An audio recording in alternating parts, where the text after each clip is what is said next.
Salam kerahiman. Hari ini tanggal 24 November.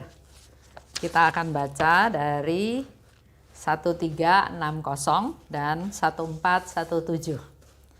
Kita mulai ya. Dalam nama Bapa dan Putra dan Roh Kudus. Amin.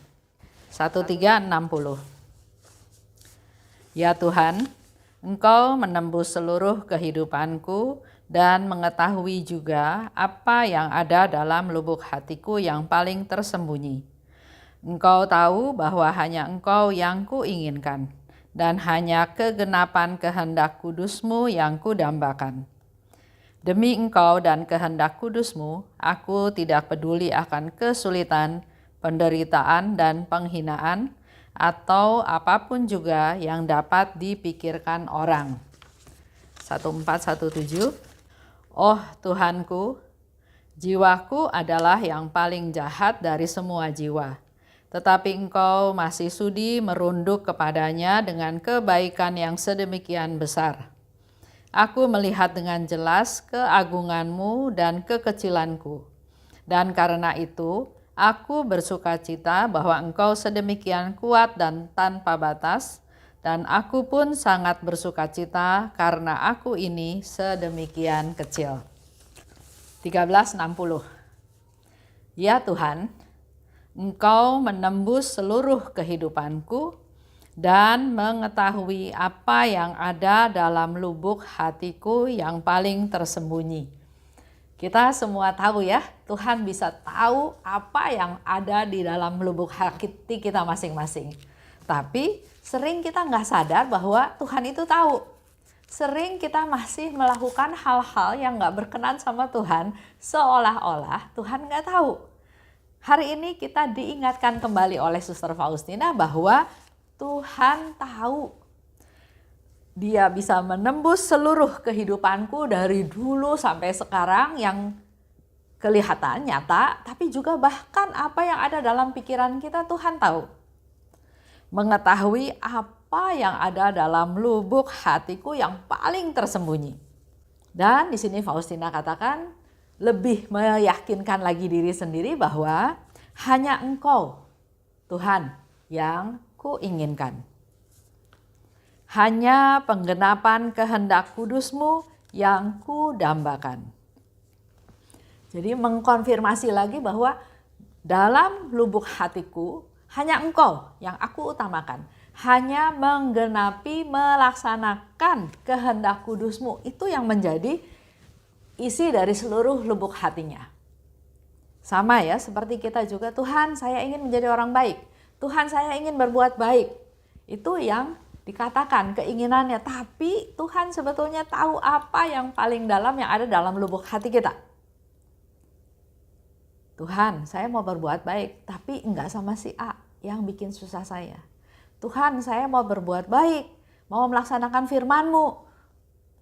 Di lubuk hati yang paling dalam, bukan mau berbuat baik, tapi mau pamer bahwa saya berbuat baik. Nah, hal-hal seperti itu sering kita enggak sadari. Padahal di sini dikatakan Tuhan tahu. Dan Suster Faustina mengkonfirmasi, begitu pula dengan kita semua. Ayo kita juga belajar mengkonfirmasi. Tuhan, yang menjadi targetku adalah hanya Engkau. Yang jadi fokusku hanya Engkau. Dan menggenapi kehendak kudus-Mu. Itu yang kudambakan. Nah, ada contoh ya. Ada seorang bapak bertanya pada saya. Dia tahu harus berbuat baik, harus sabar, tapi dia bilang dia selalu gagal karena ternyata lingkungannya enggak menunjang dia untuk dia bisa melakukan hal tersebut. Mungkin ada emosi ya, mungkin ada kekesalan ya.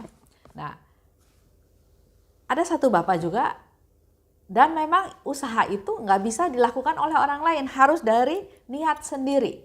Seperti tadi Suster Faustina bilang, hanya Engkau yang kuinginkan. Jadi dalam pikiran, dalam perkataan, dalam tindakan, fokusnya adalah hanya Tuhan yang diinginkan oleh Suster Faustina. Begitu pula dengan si bapak tadi. Kalau dia ingin melaksanakan perintah Tuhan, menggenapi kehendak kudusnya Tuhan, Tuhan bilang ampuni. Terima orang dengan segala kekurangannya. Jangan mengharapkan saya maunya seperti ini, enggak. Tapi Tuhan memberikan ketidaksempurnaan untuk kita belajar menerima apa adanya. Dengan rendah hati kita enggak menuntut, tapi menerima apa adanya. Demi Engkau dan kehendak kudus-Mu, aku tidak peduli. Ya, jadi karena targetnya Suster Faustina adalah demi Tuhan, untuk Tuhan, dan supaya kehendak kudusnya digenapi, maka dia nggak peduli dengan segala macam hal. Di sini dia katakan nggak peduli pada kesulitan, nggak peduli pada penderitaan, nggak peduli pada penghinaan, juga apapun yang dipikirkan orang dia nggak peduli. Nah, mungkin ini juga bisa menjadi masukan buat seorang bapak ya tadi, bahwa kalau targetnya adalah Tuhan yang terutama dan berusaha melaksanakan perintah Tuhan, maka bila bapak mengalami kesulitan, keinginannya tidak terpenuhi atau mengalami penderitaan karena ternyata misalnya pasangan hidupnya berbuat sesuka hati yang menyakiti dia, atau juga barangkali mengalami penghinaan ya karena sudah tua, karena sudah tidak bisa apa-apa. Terima apapun yang dialami, menerima karena targetnya bukan memanjakan diri saya, bukan kenyamanan untuk saya, tapi targetnya adalah untuk penggenapan rencananya Tuhan. Karena itu dikatakan lebih lanjut oleh Suster Faustina, oh Tuhanku, jiwaku adalah yang paling jahat dari semua jiwa. Dia merasa enggak layak, dia merasa jahat. Mungkin pikirannya ya, karena di dalam diary tidak disebutkan, tapi begitu rendah hatinya dia enggak menyalahkan orang lain. Dia enggak menuduh orang lain yang bersalah, tapi saya yang jahat. Saya yang jahat mungkin karena kalau dibandingkan lagi dengan Bapak tadi, kalau Bapak itu mau membuka diri, mungkin dia yang jahat karena dia meminta, berharap misalnya ya supaya pasangan hidupnya itu mengikuti apa yang dia mau, menyenangkan hatiku. Jadi kan berarti meminta sesuatu untuk orang lain, berkorban untuk saya. Padahal dalam kerendahan hati, kitalah yang harus berkorban untuk orang lain. Bukan orang lain harus menyesuaikan dengan keinginan saya. Ya. Di sini dikatakan jiwaku adalah yang paling jahat dari semua jiwa. Tapi engkau masih sudi merunduk kepadanya dengan kebaikan yang sedemikian besar. Walaupun Tuhan tahu jiwaku paling jahat, tapi engkau tetap masih merunduk, masih peduli. Masih memberikan kebaikan yang sedemikian besar. Aku melihat dengan jelas keagunganmu dan kekecilanku. Di sini mulai lagi Suster Faustina mengajarkan kita tentang kerendahan hati, di mana kita ini bukan siapa-siapa, kita ini bukan apa-apa, kita ini nggak hebat. Ya, jadi kalau ada suami yang menuntut istrinya harus seperti ini, misalnya ya contoh, saya mau rumah saya bersih karena saya suka rumah yang bersih. Sementara mungkin istrinya bukan orang yang tipe bersih. Istrinya orang yang lebih tipe praktis. Bukan kelihatan rapi, bukan kelihatan enak dilihat, tapi dia hidup dengan cara yang praktis. Jadi kan di matanya suami nggak klop, nggak sesuai, dan si suami merasa kesel, merasa marah, merasa keinginannya tidak terpenuhi. Keinginan untuk rumah rapi benar, tapi kita juga harus lihat kesanggupan, background, dan juga cara berpikir si istri. Karena kita kan setara, bukan berarti saya minta rumah rapi dan itu baik dan kamu harus. Ya, jadi sesuatu yang menuntut pasti bukan kerendahan hati. Sesuatu yang maunya saya, inginnya saya merasa benar, sayanya yang diperhatikan, itu pasti bukan kerendahan hati. Sehingga dalam hidup pasti kita merasa tidak nyaman, merasa gelisah, merasa khawatir, merasa tidak enak, bahkan juga bisa lari ke penyakit, bisa jadi sakit macam-macam. Padahal itu semua dasarnya datang dari pikiran. Kenapa? Karena pikirannya yang menuntut, saya mau ini, ya. Apalagi kalau sudah menikah puluhan tahun. Kalau sudah menikah puluhan tahun dan terus menuntutnya bahwa sudah sekian tahun saya mengalah, sekarang kok sampai sekarang udah 35 tahun masih nggak bisa nurut maunya saya, ya. Misalnya si suaminya berpikir seperti itu, pasti dia bukan orang rendah hati dan pasti dia tidak akan merasakan kedamaian.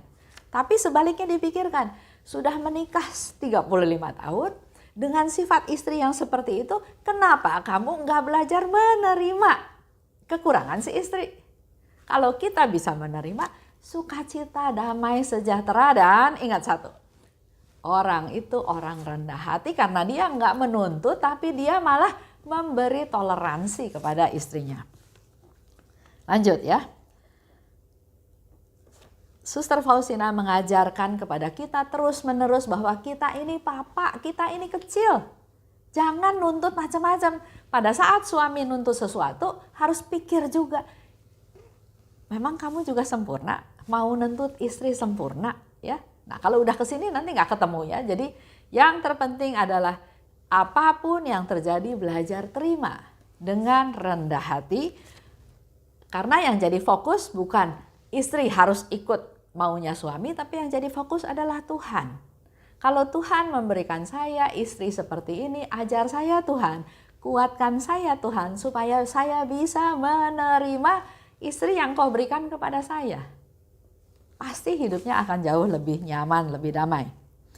Dikatakan lebih lanjut, karena itu aku bersuka cita bahwa Engkau sedemikian kuat dan tanpa batas, dan aku pun sangat bersuka cita karena aku ini sedemikian kecil.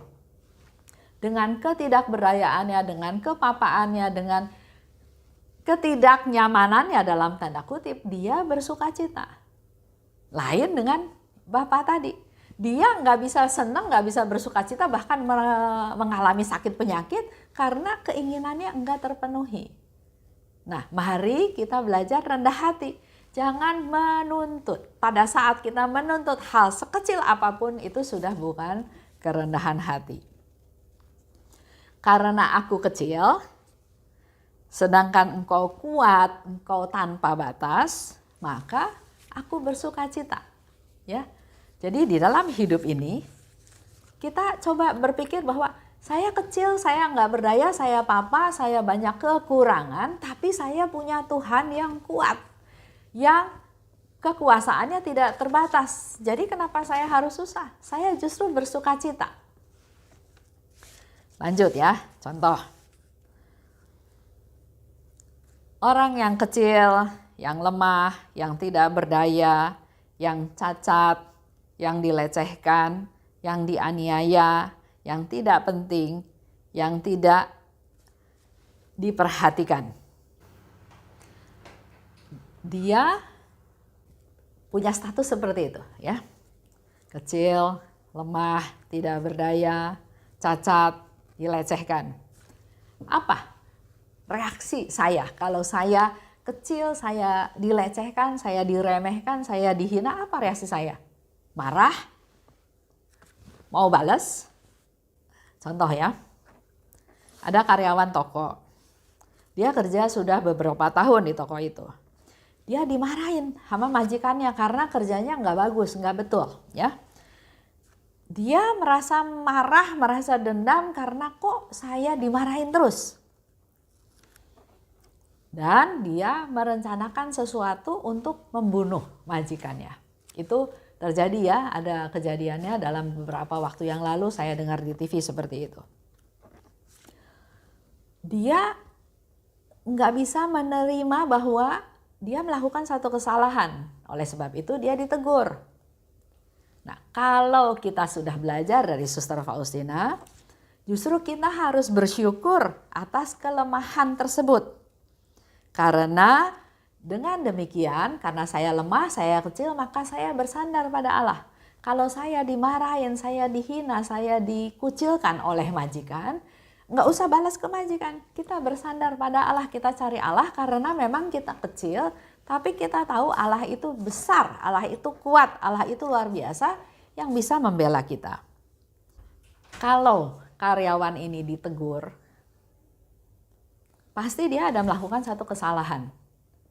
Jadi yang harus dilakukan adalah merefleksi diri, mengevaluasi diri, selain bersandar pada Tuhan tadi ya, juga coba evaluasi diri. Justru jangan sebaliknya, jangan sombong, jangan sok pinter, jangan sok kuat. Dan tidak mengandalkan Tuhan. Jadi contoh ya, di dalam kehidupan ini ada penderitaan, ada kesusahan. Yang harus dilakukan bukan mengandalkan diri sendiri. Bukan sok saya bisa, saya dendam, saya marah, saya balas. Tapi yang harusnya dilakukan adalah mengevaluasi diri, mengandalkan Tuhan di dalam setiap penderitaan, setiap kesusahan.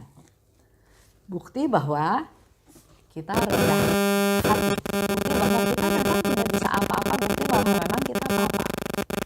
Sebaliknya, kalau kita jadi majikan juga, kita harus bisa belajar menerima kekurangan daripada si karyawan tersebut. Bukan memaksakan kehendak, saya sudah bayar kamu, makanya kamu harus bisa ini, enggak. Karena kemampuan setiap orang itu terbatas. Ada yang nggak bisa menjadi bisa belajar, tapi ada yang sudah belajar pun tetap dia nggak bisa. Nah, di dalam hal ini juga Tuhan membiarkan hal itu terjadi untuk kita belajar rendah hati.